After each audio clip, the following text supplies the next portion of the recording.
Aarthi கொடுமைக்காரி, Kenisha ரொம்ப நல்லவ, எல்லாமே ஓகே.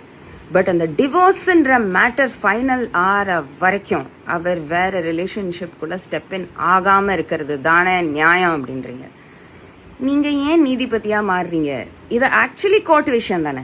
நீங்க சொல்றது டோட்டலி லீகல் விஷயம் தானே. அப்ப 100% இது கோர்ட்டுக்குள்ள தானே இதுக்கான முடிவு வரும். இந்த விஷயத்த ஆர்த்தி கண்டிப்பா கோர்ட்ல எடுப்பாங்கன்னு தெரிஞ்சுதானே அவர் பப்ளிக்ல கெனிஷாவோட வராரு. He's got a law team also.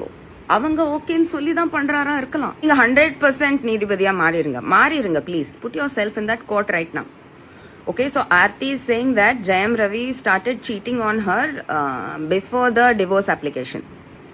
And she will prove it, though 2 வருஷமா கூட இருக்காங்க அப்படி இப்படிலாம்.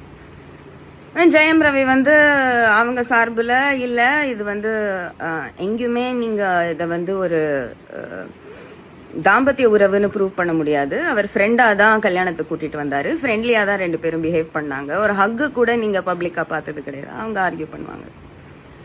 Basically, what is it? Jayam Ravi wants the divorce and he wants the children.